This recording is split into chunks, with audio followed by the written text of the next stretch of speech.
They went across the lake to the region of the Gerasenes. When Jesus got out of the boat, a man with an evil spirit came from the tombs to meet him. This man lived in the tombs, and no one could bind him any more, not even with a chain, for he had often been chained hand and foot, but he tore the chains apart and broke the irons on his feet. No one was strong enough to subdue him. Night and day among the tombs and in the hills he would cry out and cut himself with stones. When he saw Jesus from a distance, he ran and fell on his knees in front of him. He shouted at the top of his voice, "What do you want with me, Jesus, Son of the Most High God? Swear to God that you won't torture me." For Jesus had said to him, "Come out of this man, you evil spirit." Then Jesus asked him, "What is your name?" "My name is Legion," he replied, "for we are many." And he begged Jesus again and again not to send them out of the area. A large herd of pigs was feeding on the nearby hillside. The demons begged Jesus, "Send us among the pigs. Allow us to go into them." He gave them permission, and the evil spirits came out and went into the pigs. The herd, about 2,000 in number, rushed down the steep bank into the lake and were drowned. Those tending the pigs ran off and reported this in the town and countryside. And the people went out to see what had happened. When they came to Jesus, they saw the man who had been possessed by the legion of demons sitting there, dressed and in his right mind, and they were afraid. Those who had seen it told the people what had happened to the demon-possessed man, and told about the pigs as well. Then the people began to plead with Jesus to leave their region. As Jesus was getting into the boat, the man who had been demon-possessed begged to go with him. Jesus did not let him, but said, "Go home to your family and tell them how much the Lord has done for you, and how he has had mercy on you." So the man went away and began to tell in the Decapolis how much Jesus had done for him, and all the people were amazed.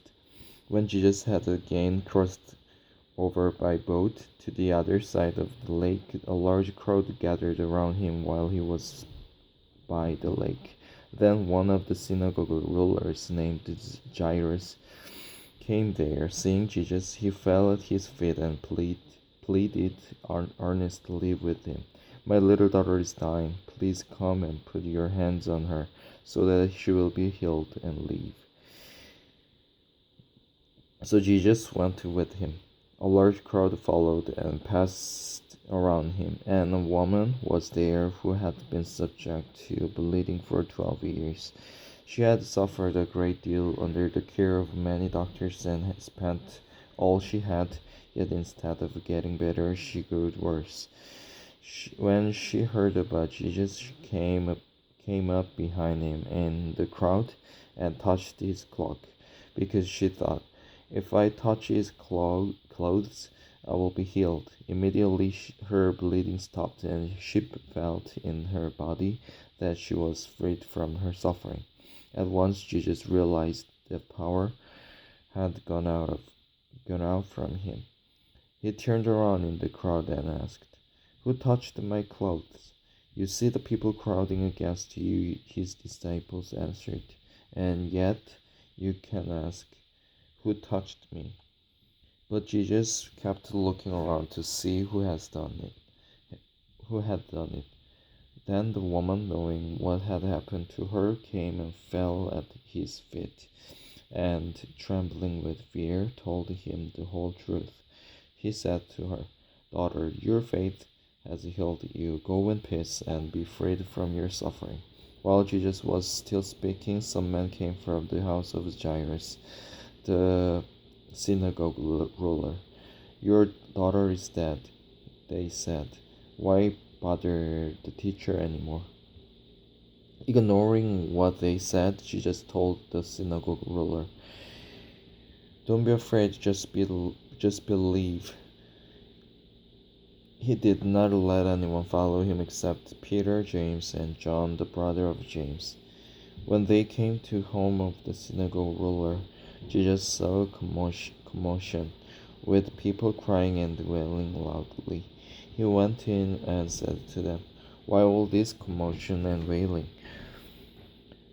The child is not dead, but asleep." But they laughed at him. After he put them all out, he took the child's father and mother and the disciples who were with him, and went in where the child was. He took her by the hand and said to her, "Talitha cum," which means, "Little girl, I say to you, get up." Immediately the girl stood up and walked around. She was 12 years old. At this they were completely astonished. He gave strict orders not to let anyone know about this and told them to give her something to eat. Jesus left there and went to his hometown, accompanied by his disciples. When the Sabbath came, he began to teach in the synagogue, and many who heard him were amazed. "Where did this man get these things?" they asked. "What's this wisdom that has been given him, that he even does miracles? Isn't this the carpenter? Isn't this Mary's son and the brother of James, Joseph, Judas, and Simon? Aren't his sisters here with us?" And they took offense at him. Jesus said to them, "Only in his hometown, among his relatives, and in his own house is a prophet without honor." He could not do any miracles there except lay his hands on a few sick people and heal them. And he was amazed at their lack of faith. Then Jesus went around teaching from village to village. Calling the 12 to him, he sent them out 2 by 2 and gave them authority over evil spirits. These were his instructions: "Take nothing for the journey except a staff, no bread, no bag, no money in your belts. Wear sandals, but not an extra tunic. Whenever you enter a house, stay there until you leave that town. And if any place will not welcome you or listen to you, shake the dust off your feet when you leave as a testimony against them." They went out and preached the people should repent. They drove out many demons and anointed many sick people with oil and healed them. King Herod heard about this, for Jesus' name had become well known. Some were saying, "John the Baptist has been raised from the dead, and that is why miraculous powers are at work in him." Others said, "He is Elijah." And still others claimed, "He is a prophet, like one of the prophets of long ago." But when Herod heard this, he said, "John, the man I beheaded, has been raised from the dead." For Herod himself had given orders to have John arrested, and he had him bound and put in prison. He did this because of Herodias, his brother Philip's wife, whom he had married. For John had been saying to Herod, "It is not lawful for you to have your brother's wife." So Herodias nursed a grudge against John and wanted to kill him. But she was not able to, because Herod feared John and protected him, knowing him to be a righteous and holy man. When Herod heard John, he was greatly puzzled, yet he liked to listen to him. Finally, the opportune time came. On this birthday, Herod gave a banquet for his high officers and military commanders and the leading men of Galilee. When the daughter of Herodias came in and danced, he pleased Herod and his dinner guests. The king said to the girl, "Ask me for anything you want, and I will give it to you." And he promised her with an oath, "Whatever you ask, I will give you up to half of my kingdom." She went out and said to her mother, "What shall I ask for?" "The head of John the Baptist," she answered. At once the girl hurried into the king with the request, "I want you to give me right now the head of John the Baptist on the platter." The king was greatly distressed, but because of his oaths and his dinner guests, he did not want to refuse her. So he immediately sent an executioner with orders to bring John's head. The man went, beheaded John in the prison, and brought back his head on a platter. He presented it to the girl, and she gave it to her mother. On hearing of this, John's disciples came and took his body and laid it in a tomb. The apostles gathered around Jesus and reported to him all they had done and taught. Then, because so many people were coming and going that they did not even have a chance to eat, he said to them, "Come with me by yourselves to a quiet place and get some rest." So they went away by themselves in a boat to a solitary place. But many who saw them living recognized them and ran on foot from all the towns and got there ahead of them. When Jesus landed and saw a large crowd, he had compassion on them because they were like sheep without a shepherd. So he began teaching them many things. By this time it was late in the day, so his disciples came to him. "This is a remote place," they said, "and it's already very late. Send the people away so they can go to the surrounding countryside and the villages and buy themselves something to eat." But he answered, "You give them something to eat." They said to him, "That would take 8 months of a man's wages. Are we to go and spend that much on bread and give it to them to eat?" "How many loaves do you have?" he asked. "Go and see." When they found out, they said, 5 and 2 fish.